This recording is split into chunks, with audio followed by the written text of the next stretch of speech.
تراویح کیسے پڑھیں گی؟ تراویح کی نماز پڑھنے کا کیا طریقہ ہے؟ نیت کیسے کی جائے گی؟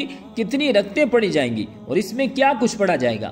اس میں جو دعا پڑھی جاتی ہے وہ کون سی ہے؟ یہ تمام تر چیزیں آج کی اس ویڈیو میں انشاءاللہ تعالی آپ کو معلوم ہو جائیں گی۔ تو سب سے پہلے یہ جان لیجئے کہ نماز تراویح پڑھیں گے کب؟ تو تراویح کی نماز جب آپ عشاء کی نماز ادا کر لیں، یعنی عشاء کے 4 رکعت فرض، اس کے بعد پھر 2 رکعت سنت، پھر 2 رکعت نفل، یہ عشاء کی نماز آپ نے پڑھ لی۔ اب اس کے بعد پھر آپ نماز تراویح پڑھیں گے۔ وتر پہلے نہیں پڑھے جائیں گے، پہلے نماز تراویح پڑھیں گے، وتر آخر میں پڑھے جائیں گے۔ تو سب سے پہلے نماز تراویح کی نیت جان لیں کہ نیت کیسے کی جائے گی۔ تو نیت اصل دل کا پختہ ارادہ ہے۔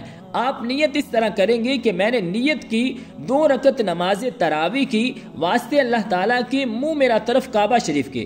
یہ نیت آپ دل میں بھی کر سکتے ہیں اور زبان سے یہ الفاظ ادا کر کے نیت کی جا سکتی ہے۔ زبان سے الفاظ ادا کر کے نیت کرنا مستحب ہے، اور نیت 20 رکعت کی ایک ساتھ بھی کر سکتے ہیں، اس میں بھی کوئی حرج نہیں ہے۔ یعنی سب سے پہلے آپ نیت کریں کہ میں نے نیت کی 20 رکعت نماز تراویح کی واسطے اللہ تعالیٰ کے منہ میرا طرف کعبہ شریف کے۔ تو یہ 20 رکعت کی نیت ایک ساتھ ہو گئی۔ اب 2 رکعت کر کے آپ تراویح پڑھتے رہیں گے۔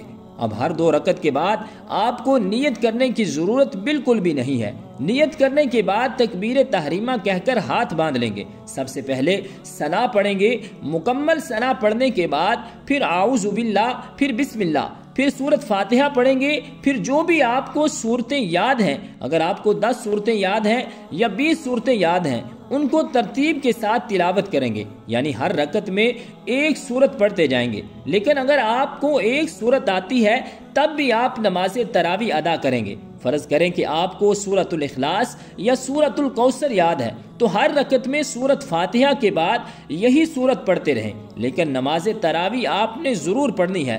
سورت ملانے کے بعد رکوع کریں گے، پھر رکوع سے کھڑے ہوں گے، پھر دونوں سجدے کریں گے۔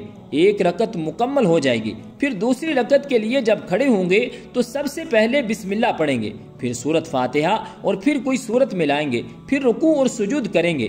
یعنی جس طرح 2 رکعت ادا کی جاتی ہیں اسی طریقے سے ہم 2 رکعت کر کے 20 رکعت ادا کریں گے، اور ہر 4 رکعت کے بعد ہم نے نماز تراویح کی دعا کو پڑھنا ہے۔ اگر یہ دعا آپ کو آتی ہے تو آپ یہ دعا پڑھ لیں۔ اگر یہ دعا آپ کو یاد نہیں ہے تو ضروری نہیں ہے کہ آپ یہی دعا پڑھیں، اس کے علاوہ بھی جو دعا آپ کو یاد ہو آپ وہ پڑھ لیں، یا پھر کچھ دیر بیٹھ کر سبحان اللہ، الحمدللہ اور درود شریف بھی پڑھ سکتے ہیں۔ یعنی 4 رکعت کے بعد آپ نے کچھ دیر بیٹھنا ہے، چاہے اس میں کچھ پڑھیں یا نہ پڑھیں۔ اگر پڑھیں گے تو اجر و ثواب ملے گا، اگر نہیں پڑھیں گے تو کوئی گناہ نہیں ہے۔ 20 رکعت پڑھنے کے بعد پھر وتر کی نماز ادا کی جائے گی۔ نماز وتر پڑھنے کے بعد نوافل ادا کریں گے اور پھر دعا کریں گے۔ تو خواتین نماز تراویح ضرور ادا کریں، کیونکہ یہ سنت موقدہ ہے۔ رب ذوالجلال ہم سب کو عمل کی توفیق اور ہمت عطا فرمائے، آمین، بجاہ النبی الکریم الامین۔